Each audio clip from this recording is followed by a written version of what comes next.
Hey everyone, welcome back to the Art of Save Scumming. Thank you for tuning in. Today we got another one of our crazy Moulder armies, and this is my spin on my anti-large army. So this is the army composition that I take up against like the Ogres or Bretonnia. This is a crusher, absolute murder army for Bretonnia. One army like this can take out all of Bretonnia.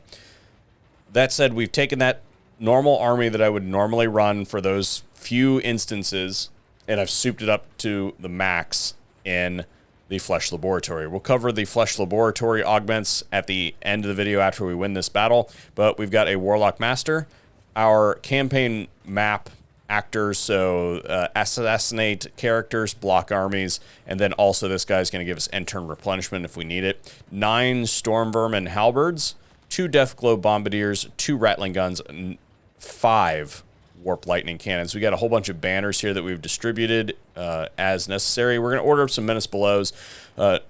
Again, this is supposed to be an anti-large army, but we're going to be going up against some archers in the form of Avalorn here. The only one that we really have to worry about as far as large is concerned is Alariel herself, as well as we've got some Stag Knights here and some Chariots, but we'll take those out no problem. We have to worry pretty substantially about the archers because they are going to outrange our infantry, but the Warp Lightning Cannons aren't super great against blocks of archers because they just punch right through. But anyway, let's get to it.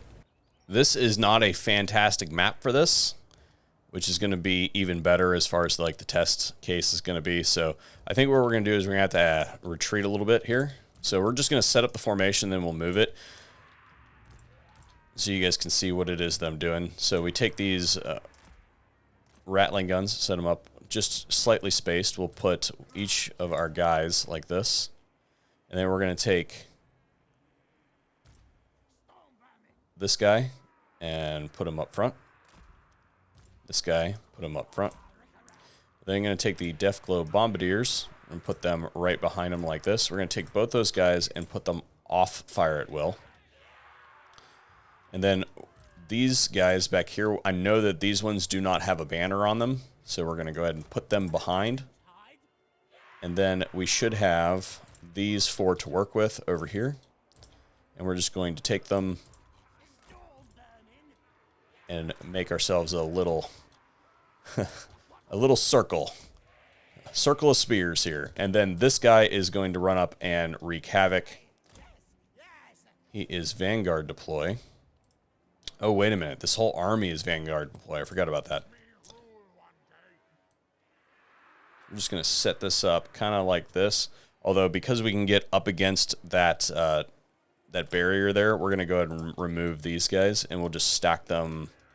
We'll make our circle a little bit better, since we can get right up against the border of the map. That gives us a little bubble to put our Deathglow Bombardiers in, and we'll have to actively watch them to make sure that they're being used effectively.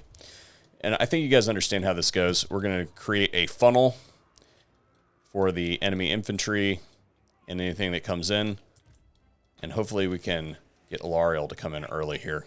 So we're going to go harass the army here. So first things first, go ahead and smack that one. And we want to get this first volley of spells out here because we're going to use our Wand of Jet, and it's going to disable our stuff. Wow, we got hit with Alariel's thing. Forget what her spell is that does that, but we're going to try to pull in any large entities that we can, and hopefully we can get them out of the sky as quickly as possible. Well, I guess there's only one in the sky currently, but hopefully we can blow up the rest of those, and we're going to drop our Menace Belows on that artillery since they've already left it behind. One jet is ready. That should take care of that.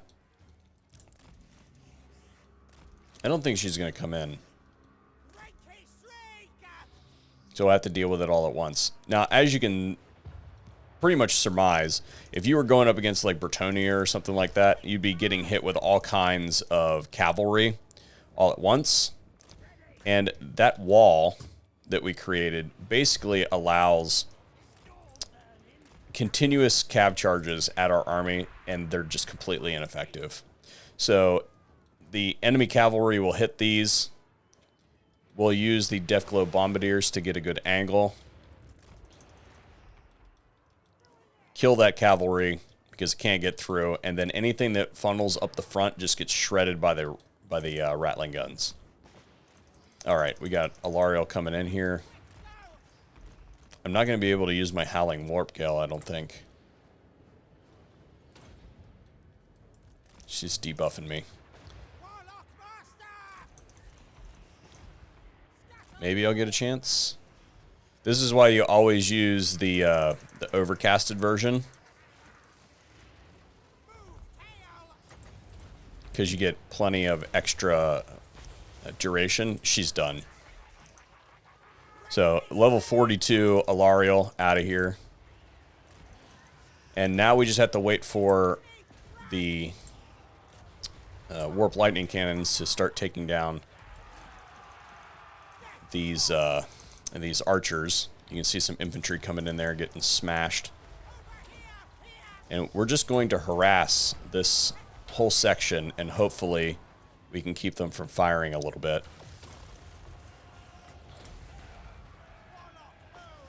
Oh, wow. Did the L'Oreal not go down? Here. I thought she was done. I must have missed that.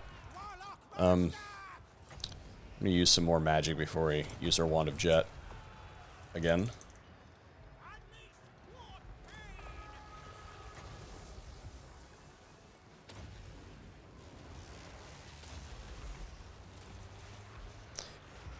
And then these guys, since we've eliminated all of the enemy artillery, we can basically go in here and just start smashing on whatever we want.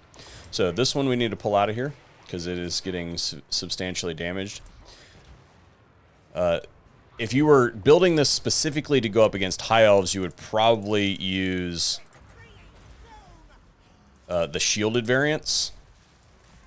This was obviously an army, as I mentioned, that was built specifically for Bretonnia. And we took out all of Bretonnia and Athaloran with this army. So it's pretty capable. But it lacks a little bit in missile defense.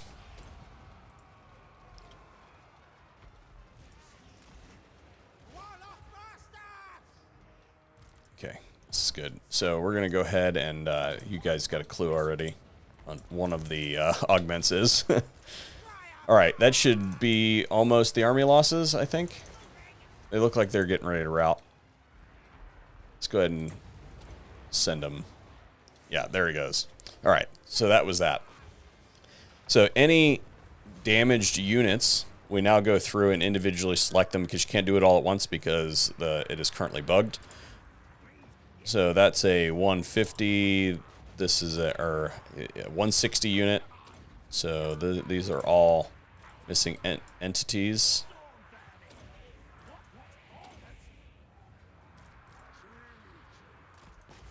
And then we also look, okay, so this one isn't missing any entities, no entities. So who is left? Okay, so these troops were actually damaged going into. So the only one that was they sustained any damage was that one that was standing in the front. All right. Call that battle done. Pretty easy fight. It said that it was going to be easy, but I've seen this thing go up against 2 stacks of Bretonnia. So this isn't a really good showcase for it. I thought it was going to be a little bit more challenging than that because of the archers, but his Warp Lightning Cannons did pretty good work. The key to this is really tying them up. I didn't even use half of my Menace Blows. So we will go ahead and take the money. I probably should have taken the food, but... All right, let's hop in here, and it's Scrot, Storm Verminous.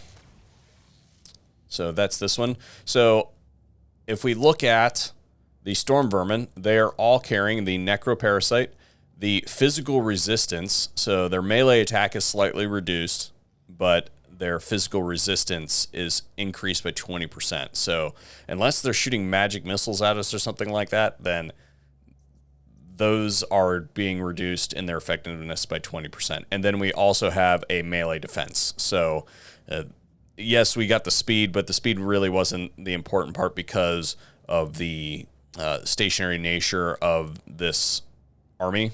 So we were really going for the melee defense there. If we look here, then these ones don't need melee defense. They shouldn't be in melee. So they just got the necroparasite and the physical resistance. So if they take any missile fire, and then this one, I do use these periodically to move around the battlefield. So I did give these ones the speed. So that is a look at the augments for this army. Crazy Moulder army, highly, highly effective. That is actually the wrong army. We're in the midst of destroying Ulth-1 right now, if you can't tell. There it is. Super powerful army, highly, highly suggested. Does take a little bit of time to build, but ultimately very, very fun and can roll over just about anything. Thanks for watching, and hopefully we'll see you on another video here at the Art of Scumming.